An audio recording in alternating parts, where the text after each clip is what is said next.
Et tu vas le sentir. Ça, oui. Bonjour, bonjour à tous. Nous commencerons avec le cantique numéro 57. 3, 4. Cherchez d'abord le royaume de Dieu et sa justice, et toutes choses vous seront données en plus. Alléluia, Alléluia.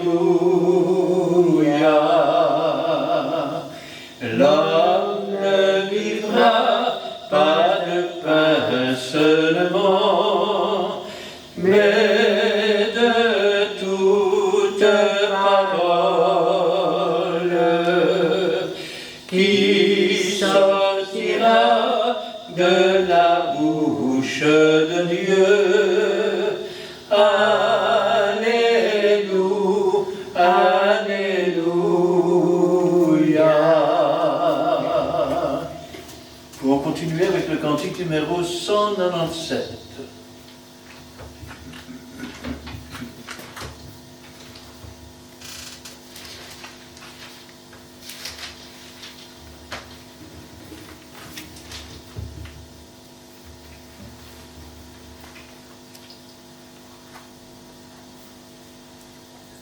Trois,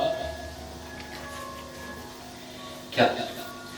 Ne laisse aucun souci accabler ta vie, ni inquiétude, ni aucun fardeau.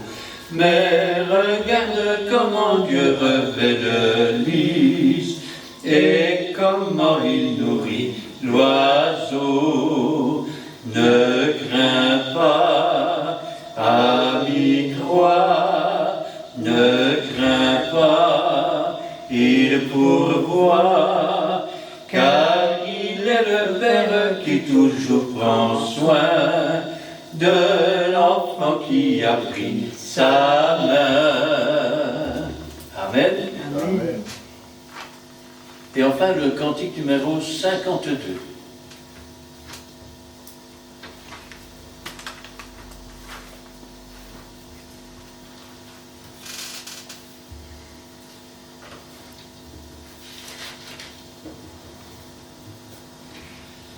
Trois,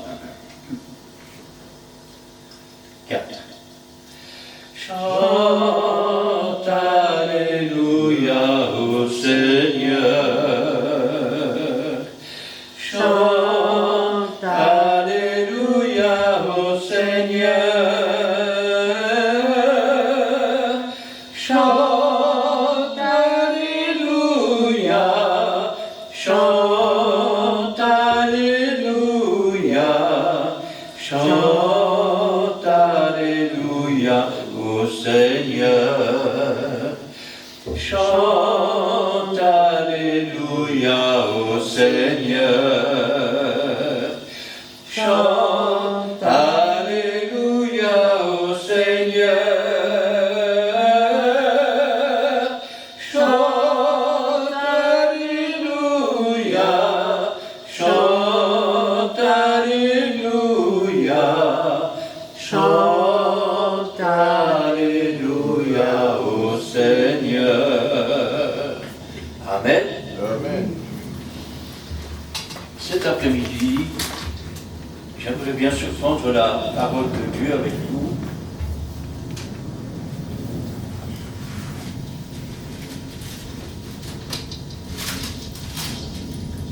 Et j'aimerais la prendre dans l'évangile de Luc, chapitre 12, et le verset 22 à 34. Je vais demander à Gina de remettre la parole du Seigneur entre ses mains. Oui, Seigneur.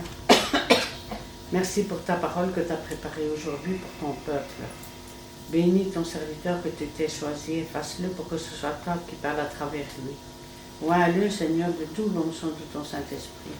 Et dispose nos cœurs, Seigneur, afin que nous puissions recevoir entièrement cette parole, l'accepter, la méditer, mais surtout la mettre en pratique.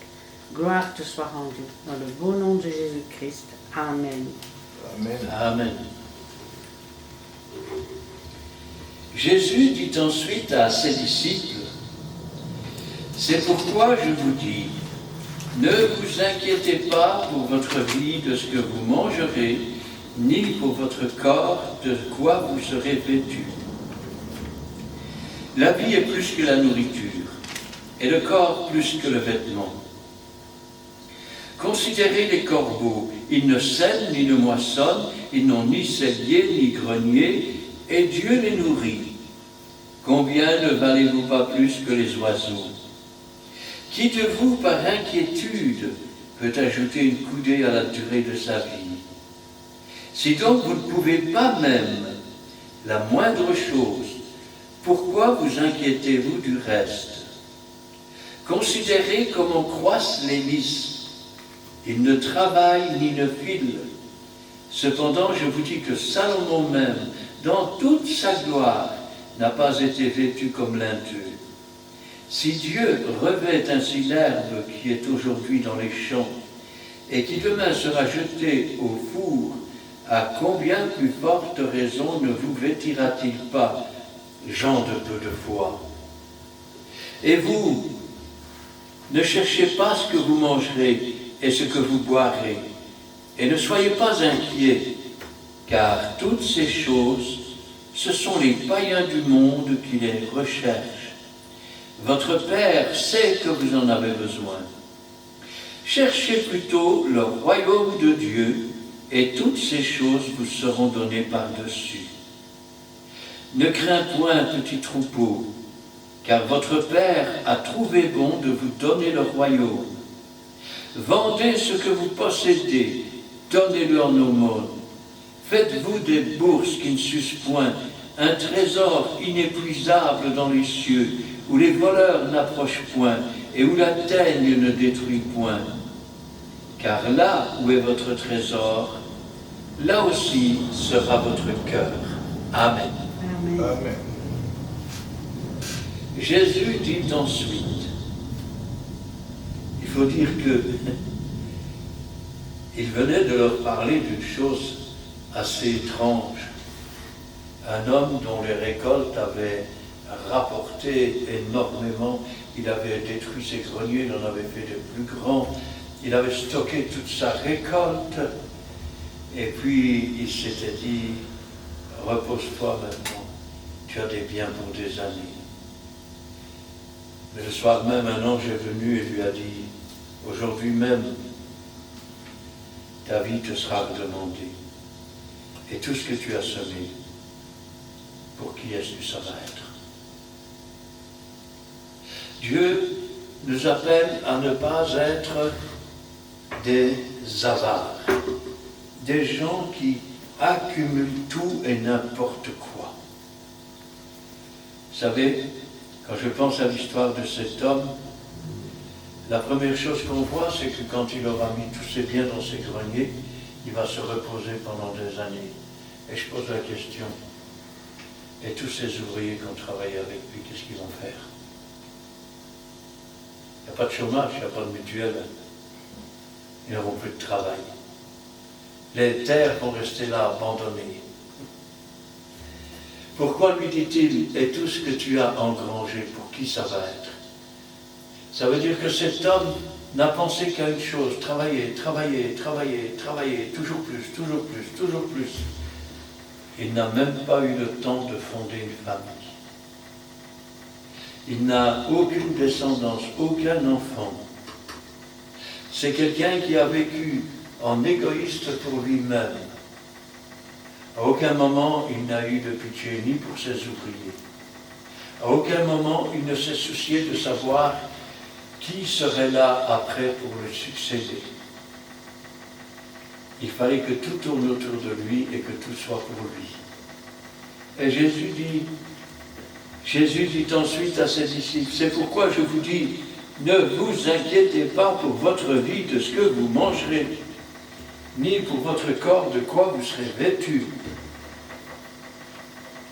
Dieu leur dit, on ne vit pas pour travailler, mais on travaille pour vivre.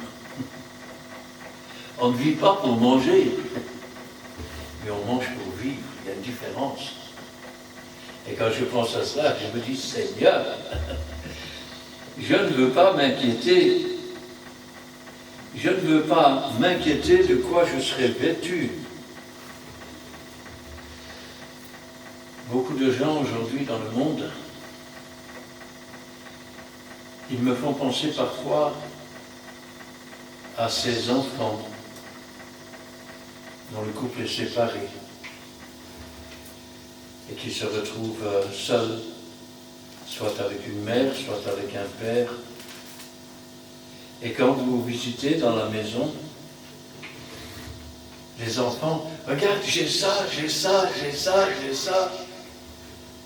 Ils ont besoin de se vanter pour montrer qu'ils ont quelque chose, qu'ils ne sont pas moins que les autres.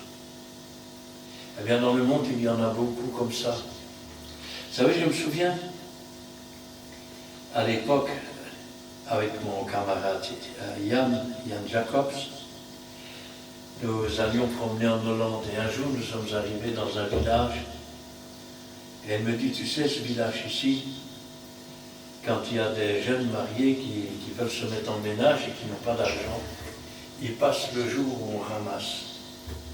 Et rien qu'en faisant tout, ils ont salon, salle à manger, télévision, machine à laver et tout. Je dis, comment ça se fait que les gens jettent leurs affaires comme ça?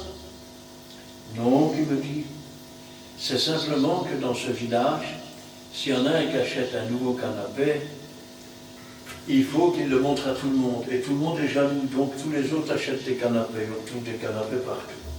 Un peu plus loin, c'est des télévisions. Un peu plus loin, c'est un meuble. Et quand je pense à ça, je me dis, Seigneur, qu'avons-nous à faire de l'apparence? Vous savez, j'ai passé ma vie presque en salopette.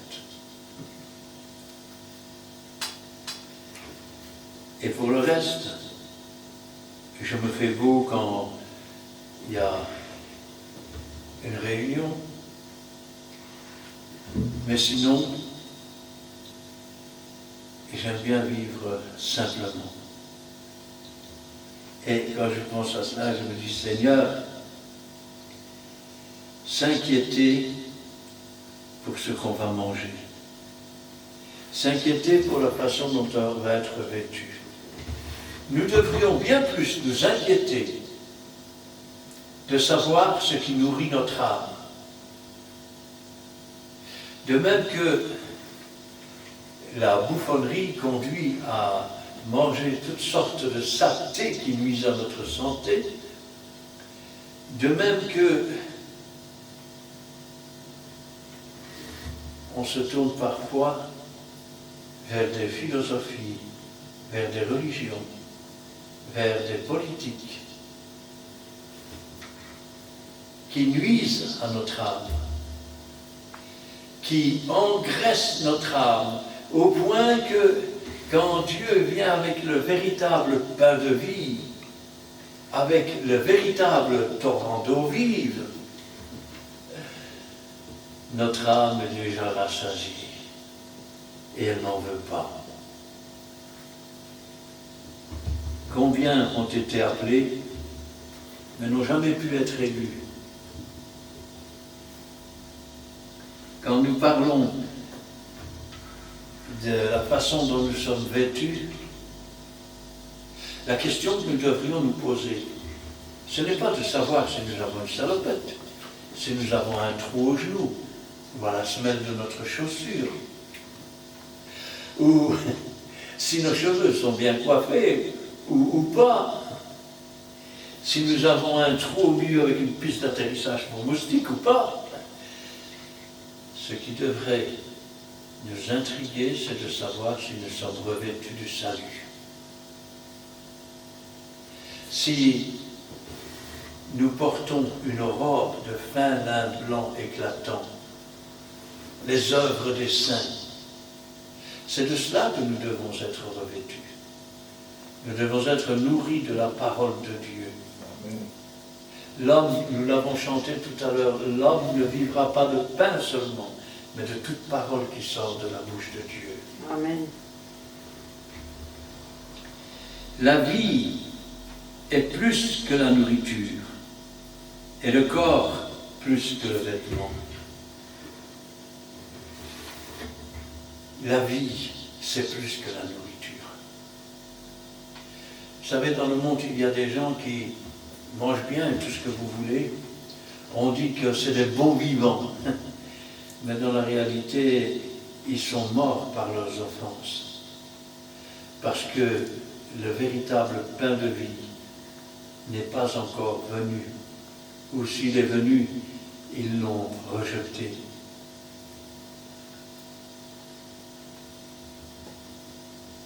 Et le corps est plus que le vêtement. Nous en parlions tout à l'heure avec mon frère Édouard, le pasteur. Quand le diable discute quelque chose, il discute le corps. Ce corps qui est semé. Et dont Paul dit, il rendra la vie à vos corps mortels. Cette partie qui est à l'intérieur de nous. Mais le monde a vite fait de faire un trait. Nous savons tous que le feu de la géhenne, c'est la punition. Mais eux jettent leur corps dans le feu. Pourquoi croyez-vous que le diable voulait que le corps de Moïse? Parce qu'il voulait le jeter dans le feu. Il voulait le détruire. Il est d'ailleurs dit dans la Bible que celui qui détruira son corps, Dieu le détruira. Ce que vous avez de plus précieux, c'est le souffle de vie. Parce que tant qu'il y a de la vie, il y a de l'espoir. Tant qu'il y a de la vie, il y a toujours la possibilité de s'approcher de Dieu. Il y a toujours la possibilité de se repentir, de changer de vie, de passer de la mort à la vie. Tandis que quand le fil de la vie est coupé, soit nous sommes comme ce pauvre Lazare, lui était dans le sein d'Abraham, mais aujourd'hui Jésus a emmené les captifs, il est dans le paradis. Soit dans le séjour des morts, il y a des pleurs, des grincements de dents.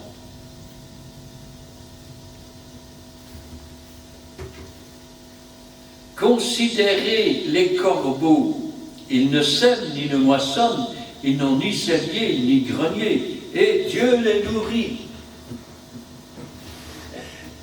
Je vais même aller plus loin. Regardez les oiseaux du ciel. Ils ne travaillent pas, ils ne payent pas de contribution, ils ne payent pas de taxes pour voler. L'homme a fait l'esclave, mais Dieu le renvoie libre. Et vous dites, qu'est-ce que vous dites, faites de la politique? Non, je constate que toute l'Europe pollue environ 3% de la pollution dans le monde entier. Et nous sommes les seuls à payer des taxes de pollution. Cherchez où est l'erreur.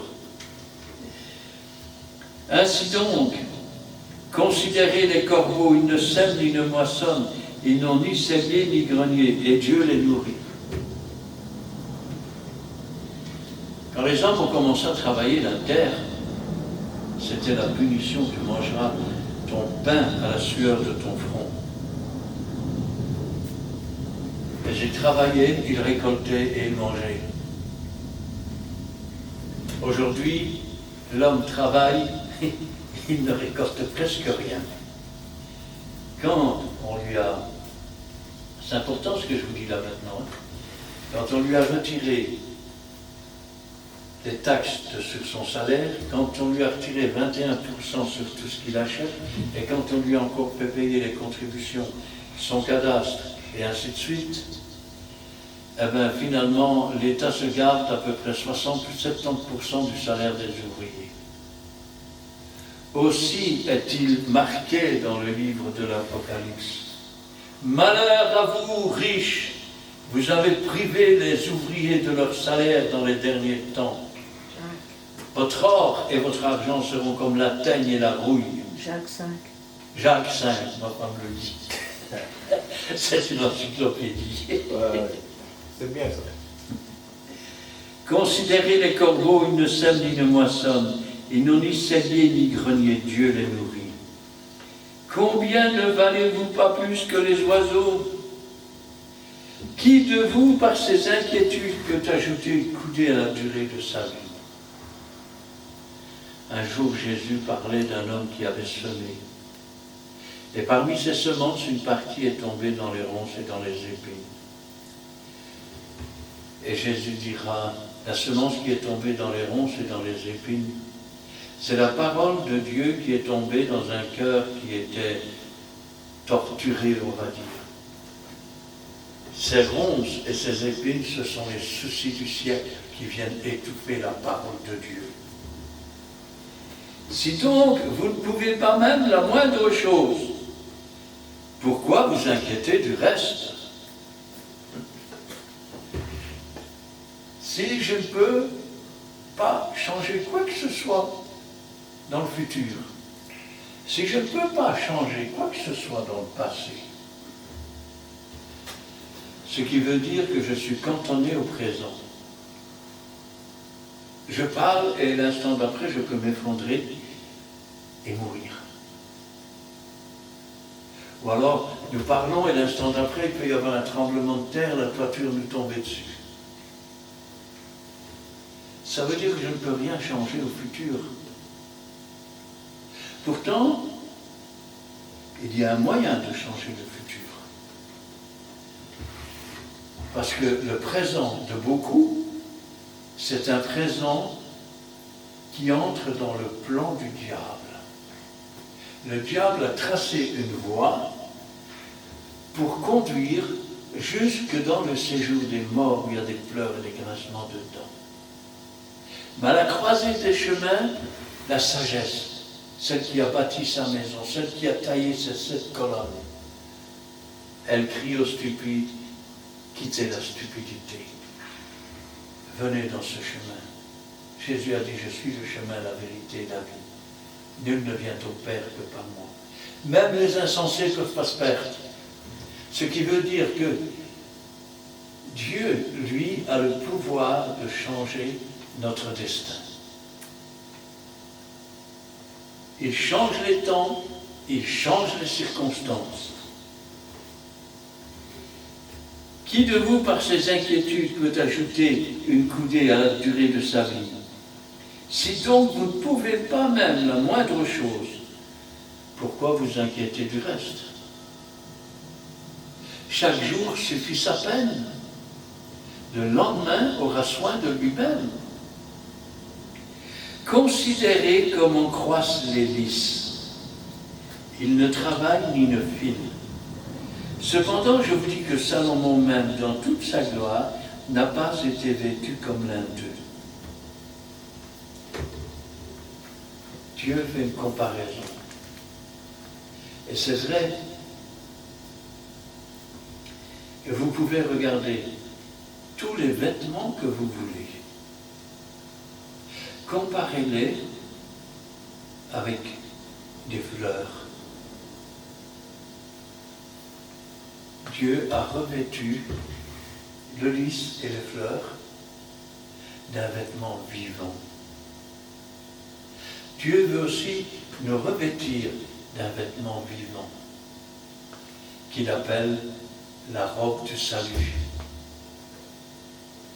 Dieu veut aussi nous donner des armes vivantes, le casque du salut, le bouclier de la foi, les chaussures que donne le zèle de l'Évangile, la cuirasse de la foi. Si Dieu revêt ainsi l'herbe qui est aujourd'hui dans les champs et qui demain sera jetée au four, à combien plus forte raison vous vêtira-t-il gens de peu de foi? Vous savez, parfois je pense à cela.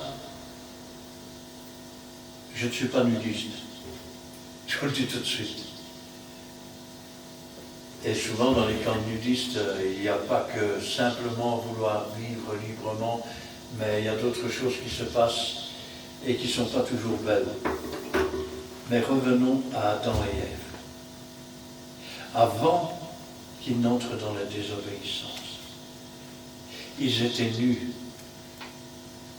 Ils n'en avaient pas honte. La peau dont Dieu les a revêtus était un vêtement vivant.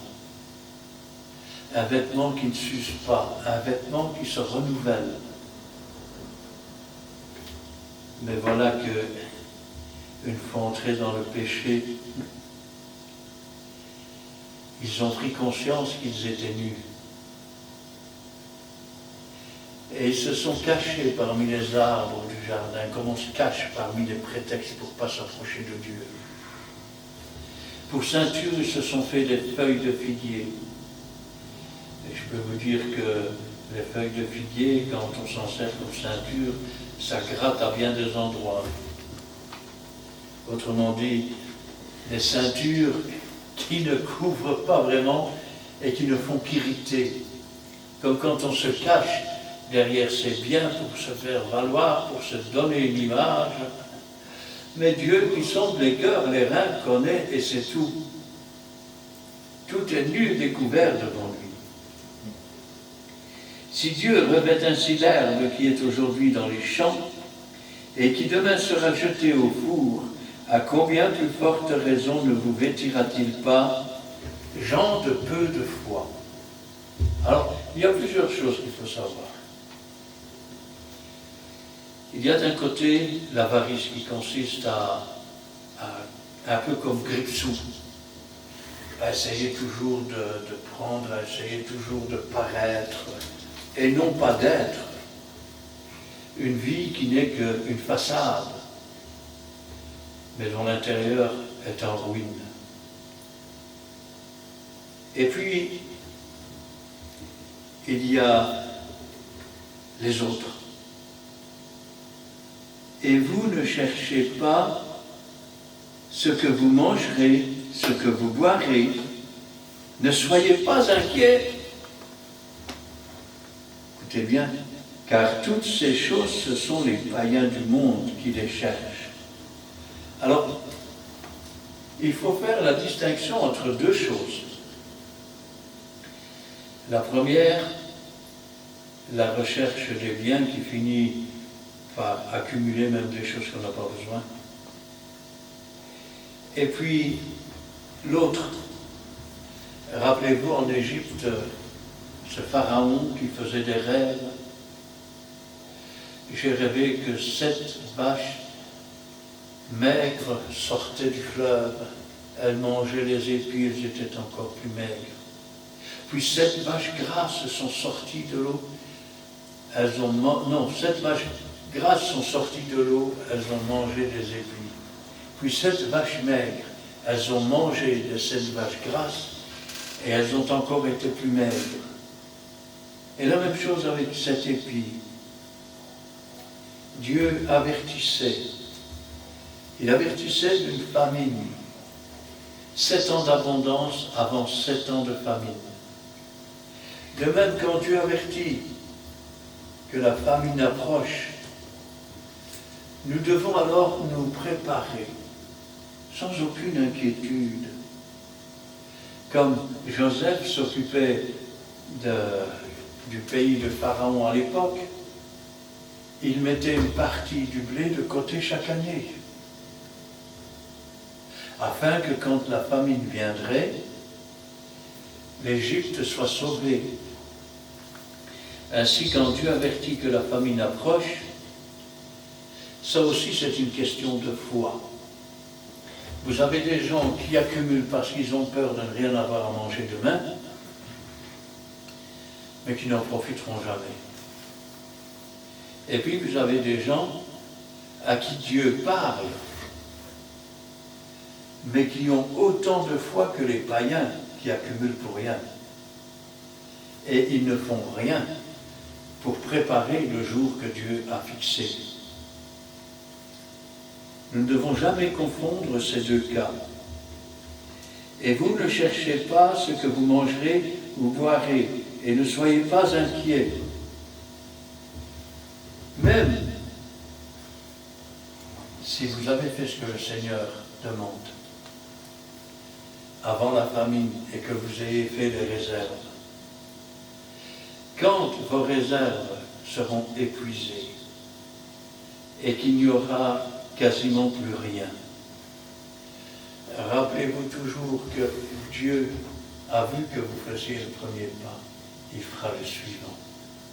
Comme il a envoyé Élie au torrent du Cédron, et où les corbeaux venaient lui apporter du pain et de la viande matin et soir.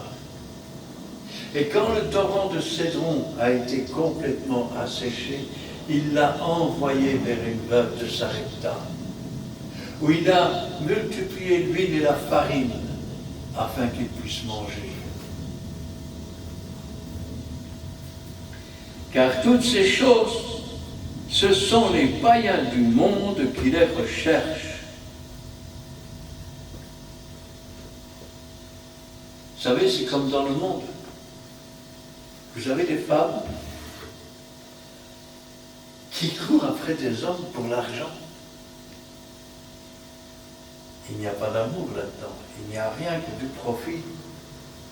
Et malheureusement pour ces hommes, quand une tuile arrive et que la fortune semble partir, généralement, la femme, elle part aussi. Puis vous avez des femmes qui, elles, ne recherchent ni les richesses, ni l'argent. Elles sont peut-être pas les plus jolies, elles n'ont pas des robes de soirée, elles n'ont pas de diadème, elles n'ont pas 1 kilo de maquillage sur le visage, les ongles et tout. Mais quand elles prononcent des mots d'amour, les mots sont réels. Ce n'est pas une apparence. De même, il y a des chrétiens qui ont l'apparence de la piété et qui en renient la force, alors qu'il y a de véritables chrétiens. Ceux-là n'agissent pas comme des païens. Ceux-là, leur discours est simple. Parle, Seigneur, ton serviteur écoute. Ordonne, Seigneur, ton serviteur agit.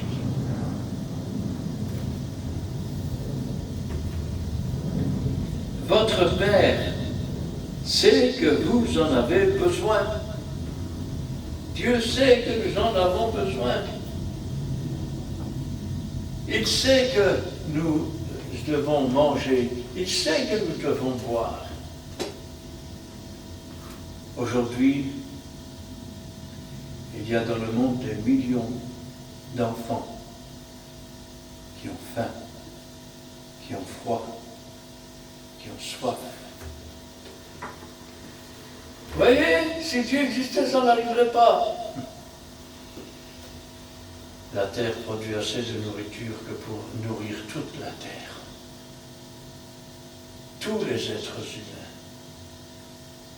Mais l'argent est la racine de tous les maux.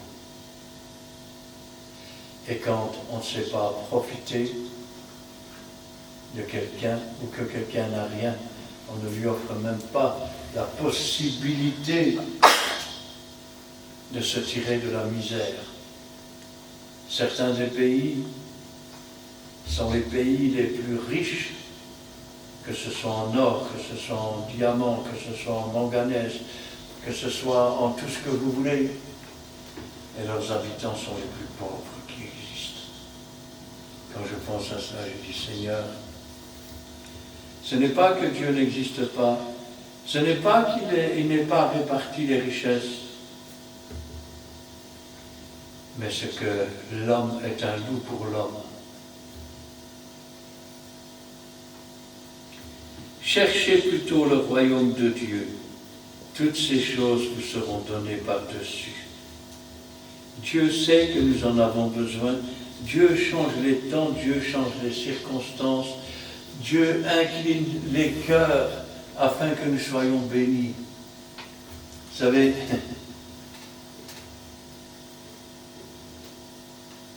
aujourd'hui dans le monde, le président brésilien, la Lula, quelque chose comme ça, a envoyé un message à tous les dirigeants du monde. Et il leur a dit,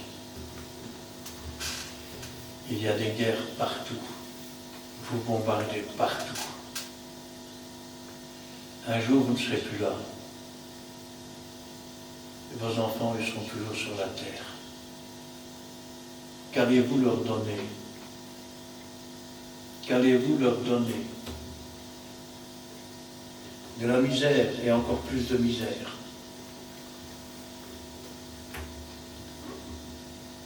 Ne crains point, petit troupeau, car votre Père a trouvé bon de vous donner le royaume. Cherchez d'abord le royaume et la justice de Dieu, et toutes choses vous seront données en plus. Et Dieu a trouvé bon de donner à ses véritables enfants, je ne parle pas des brocanteurs ou maquignons de l'Évangile, et je ne parle pas des menteurs, des trompeurs, des supplanteurs, je parle des lutteurs avec Dieu, de véritables Israël, je parle de véritables enfants de Dieu, nés d'eau et d'esprit. Je parle de personnes qui se lèvent et qui disent « Ainsi parle le Seigneur ». Je ne parle pas de faux prophètes et de fausses prophétesses. Je ne parle pas ici de Jézabel. Je ne parle pas de tous ces gens tordus ou qui tordent le sens des Écritures. Je parle des véritables enfants de Dieu. Ceux qui sont sortis du monde, ceux qui sont entrés dans la vie nouvelle avec Jésus-Christ, ceux qui sont nés de nouveau, ceux qui marchent dans les empreintes du Seigneur, et comme tout disciple accompli, ils font les œuvres du Seigneur. Ne crains point, petit troupeau, car votre Père a trouvé bon de vous donner le royaume. Vendez ce que vous possédez, donnez-le en aumône. Faites-vous des bourses qui ne s'usent point. Vous savez, quand il y a quelque chose qui ne nous convient plus, qui ne nous sert plus, qu'est-ce qu'on fait? On s'en débarrasse, non? Soit on le porte au conteneur, soit on le vend. On se dit peut-être ça peut encore servir à quelqu'un d'autre. Mais quand le Seigneur dit « Vendez tout ce que vous avez », il ne parle pas de donner tout ce que nous avons, je vais dire, acheté pour notre utilité. Donnez-le aux pauvres. Vous savez, Paul disait toutes les choses anciennes qu'il gardait comme un trésor. Une fois qu'il a rencontré le Seigneur, il les regarde comme de la boue. Quand on vient au Seigneur, on ne peut pas garder, je vais dire, son instruction, ses coutumes, tout ce que vous voulez, on appelle ça ses bagages. Parce que la porte, elle est étroite, elle est resserrée. Et si vous portez vos bagages, tout ce qu'il y a dedans n'entrera pas. Quelle que soit la position à laquelle vous vous mettez avec vos valises, soit les valises cogneront comme ça, soit elles seront trop longues dans l'autre sens. Ce que je dis, c'est que quelqu'un qui est né de nouveau ne compte plus sur ses diplômes. Il ne compte plus sur les habitudes que sa maison avait. Mais chez nous, on fait comme ça.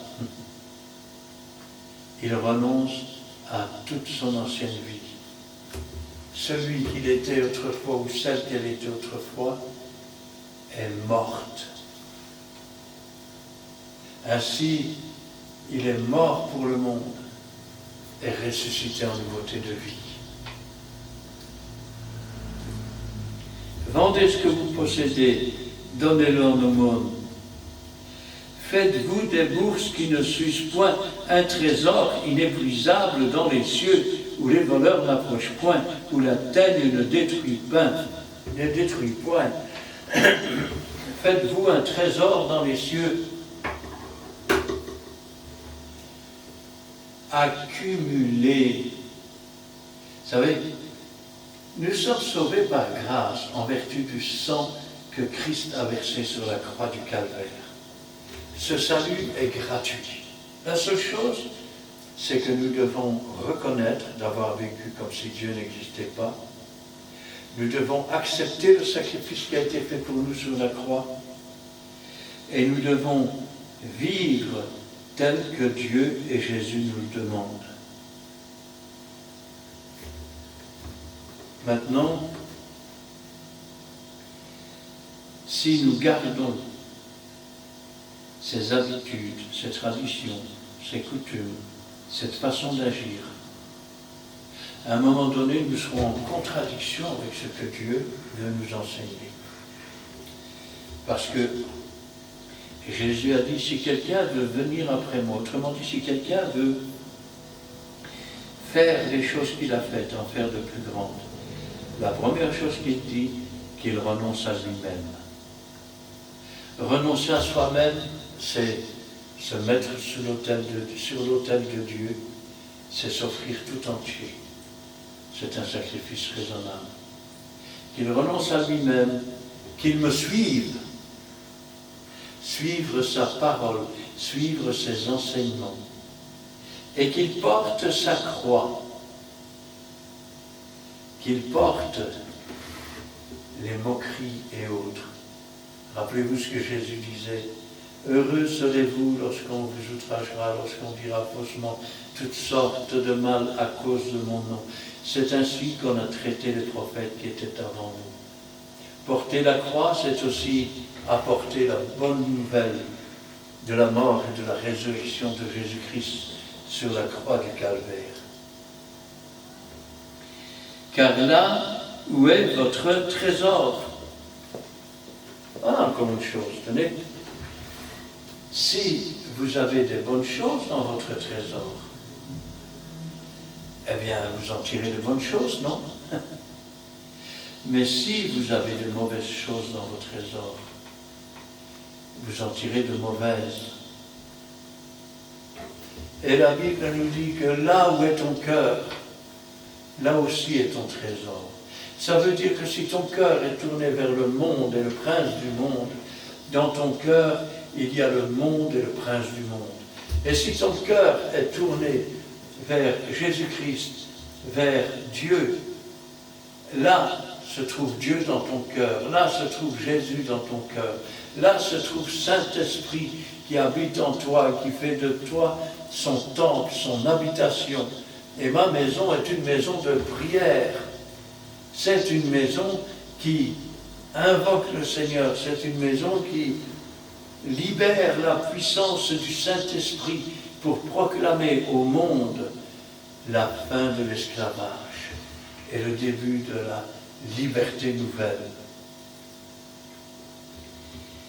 Car là où est votre trésor, là aussi sera votre cœur. Pourquoi y a-t-il peu d'appelés? Parce qu'il y en a peu qui tournent leur cœur vers le Seigneur. Pourquoi y a-t-il peu d'élus, peu d'élus et beaucoup qui s'en vont sur le chemin large et spacieux? Parce que leur cœur est attiré vers le chemin large et spacieux. Vous savez, Gagarine un jour est monté dans l'espace et quand il est revenu tout fièrement, il a dit devant les journalistes, « Je suis monté là-haut et je n'ai pas vu Dieu. » Et il y a une petite fille qui lui a envoyé une lettre. Sur cette lettre, elle écrivait « Je suis triste pour vous, monsieur Gagarine. Si vous n'avez pas vu Dieu, c'est parce que votre cœur n'est pas pur. » Il est écrit « Heureux ceux qui ont le cœur pur, car ils verront Dieu. » Amen. Vous savez, Vous pourriez me dire, montre-moi Dieu. Alors je vous dirai, montre-moi l'air, montre-moi le vent. Et tu me diras, ben, je ne peux pas te le montrer, mais on le sent. Et tu as raison, on se sent. Pourquoi? Parce que les branches bougent. Parce que tes cheveux se décoiffent.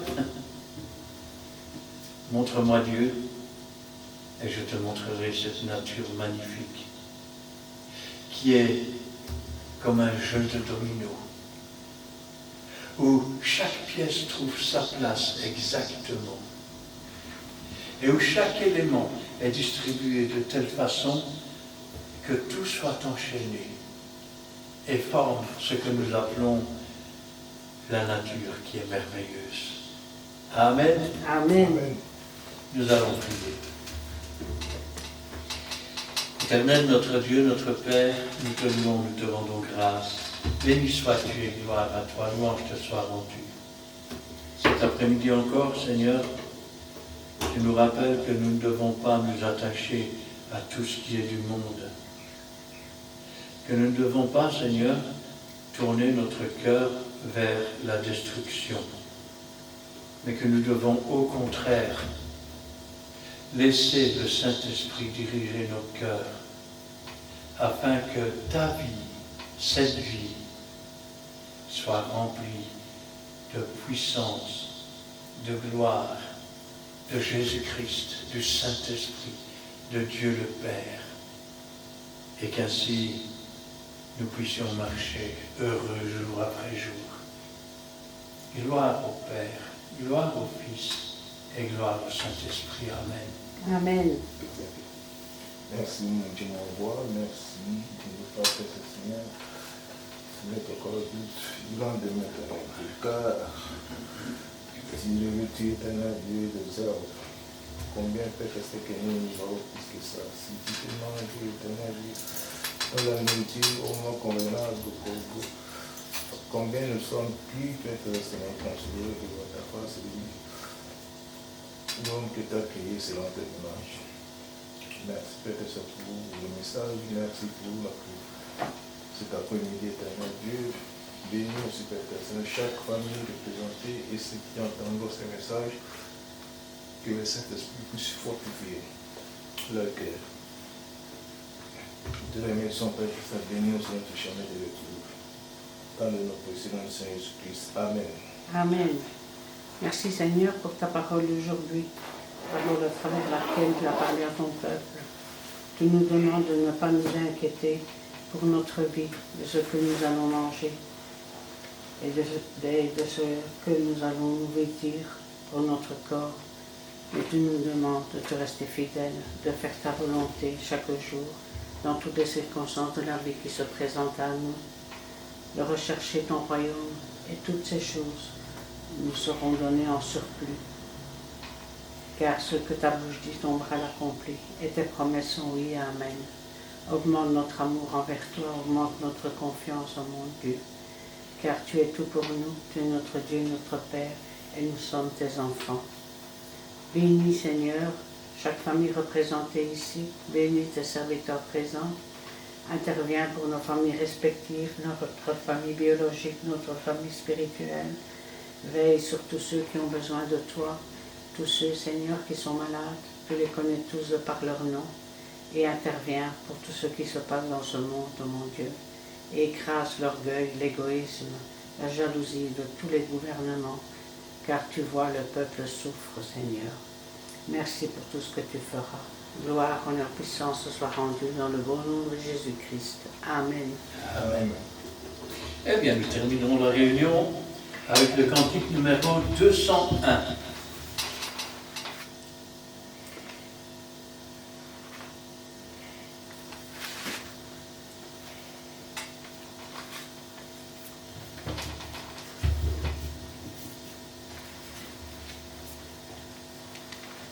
Trois, quatre.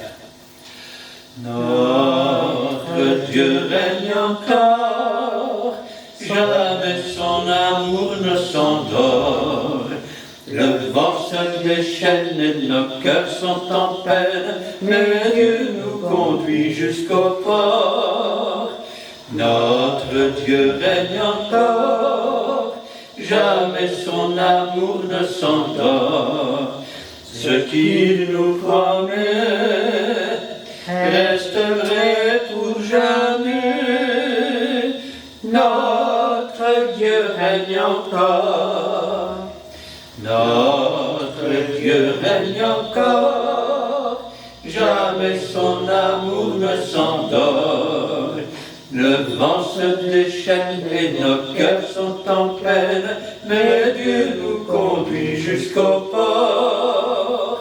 Notre Dieu règne encore, jamais son amour ne s'endort. Ce qu'il nous promet reste vrai pour jamais. Notre Dieu règne encore. Amen. Amen. Que l'Éternel te bénisse et qu'il te garde. Que l'Éternel fasse rire sa face sur toi et qu'il t'accorde sa grâce. Que l'Éternel tourne sa face vers toi et qu'il te donne la paix. Amen et amen.